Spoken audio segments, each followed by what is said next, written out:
తాకట్లో ఉన్న మీ బంగారాన్ని విడిపించి ఆ రోజు ఆన్లైన్ రేటుకి కొంటాం. Sharma gold company.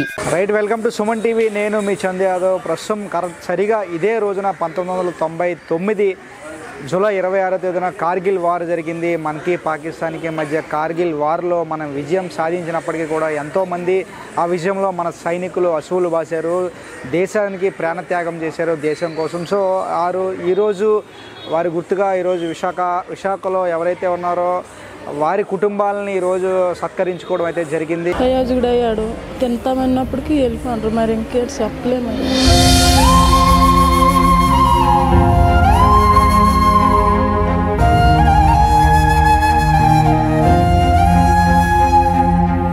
మా ఆయన రీసెంట్గా మొన్న 2024లో అక్టోబర్ 17 జాబ్ చేస్తూ అందులో ఇదయ్యారు.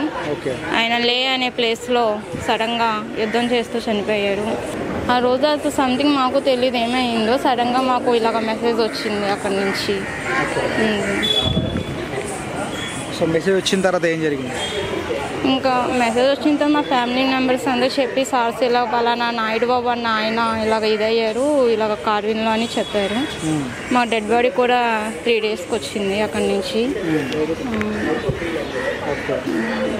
సో తల్లి మీ పేరమ్మా? పార్వతి. ఎక్కడి నుంచి వచ్చారమ్మా? శ్రీకాకుళం జిల్లా సంతబొమ్మల మండలం. సో మీ అబ్బాయి ఏం చేస్తుండేవాడు ఆర్మీలో టెక్నికల్ చేస్తుండేవాడు. ఆటోమేటిక్కి పేద కుటుంబం నుండి వెళ్ళి చదివాడు. 25 సంవత్సరాలు అయ్యింది. ఎప్పుడు చనిపోయారు? కిందటి సంవత్సరం 7వ నెల 15వ తేదీ చనిపోయాడు. ఓకే, ఆయన కూడా యుద్ధం చేస్తూ చనిపోయారు? యుద్ధంలోనే చనిపోయాడు. ఓకే, ఎట్లా చనిపోయారు? యుద్ధం అవుతుంటే సైడ్ కాల్ బుల్లెట్ తగిలి ఓకే, మెడ మీద బుల్లెట్ తగిలి చనిపోయారు.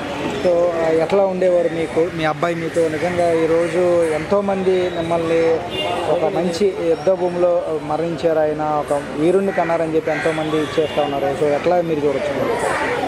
ఒకే 2 బాబులు, పేద పరిస్థితి, కష్టపడి చదివించాను. ప్రయోజకుడు అయ్యాడు, తింటామన్నప్పటికీ వెళ్ళిపోండ్రు, మరి ఇంకేటి చెప్పలేమయ్యా. అంతే చెప్పగా. మిమ్మల్ని బాగా చూసుకునేవారు ఆయన?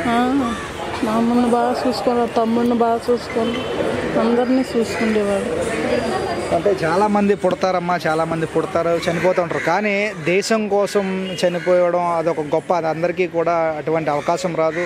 సో ఒక తల్లిగా అటువంటి యుద్ధ వీరుణ్ణి కన్నందుకు మీరు అట్లా ఇది యుద్ధ వీరుడికే కన్నాము, రేట్ చేస్తాం, చెప్పలేము.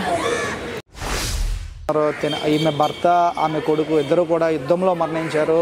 నిజంగా యుద్ధంలో పాల్గొనే అవకాశం ఎవరికీ రాదు, దేశం కోసం ప్రాణాలు అర్పించే అవకాశం కూడా ఎవరికీ రాదు. నిజంగా అది చాలా అరుదు. మన దేశం కోసం ఈరోజు ఎంతోమంది వందల వేల సైనికులు ఈరోజు అక్కడ యుద్ధంలో ఉంటేనే మనం ఇక్కడ హ్యాపీగా ఉండగలుగుతున్నాము. ఇటువంటి సైనికులు నిజంగా ఎంతోమంది, వారి కుటుంబాల పరిస్థితి కూడా ఈ విధంగా ఉంటుంది. సో ఈరోజు ఆ కార్గిల్ వార్ కావచ్చు, లేకపోతే నిన్న అయిన యుద్ధాలు కావచ్చు, ఎంతోమంది యుద్ధాలు, ఈరోజు దేశాన్ని వీరు అందరూ కూడా రక్షిస్తేనే మనం ఇక్కడ హ్యాపీగా రాత్రులు కానీ పొగలు కానీ పడుకోగలుగుతున్నాం. ఇటువంటి యుద్ధ వీరులు కన్నటువంటి ఆ మాతల్ని కావచ్చు, లేకపోతే ఆ భార్యలు కావచ్చు, మరొకసారి మనందరం కూడా చేతులెత్తి సెల్యూట్ చేయాల్సిన పరిస్థితి. నిజంగా ఈరోజు వీరికి గుర్తుగా, అంటే వీరి కొడుకులు లేకపోతే వీరి భర్తలు చేసిన సేవలకు గుర్తుగా ఈరోజు కళాభారతిలో కార్గిల్ విజయ్ దివాస్ వేడుకలు నిర్వహిస్తున్నారు. అందులో భాగంగానే వీరందరినీ పిలిచి ఇంత మంచి సైనికుల్ని మన భారతదేశానికి ఇచ్చిన కుటుంబ సభ్యుల్ని సత్కరించడం అయితే జరుగుతుంది. ఇది నిజంగా గొప్ప విశేషం.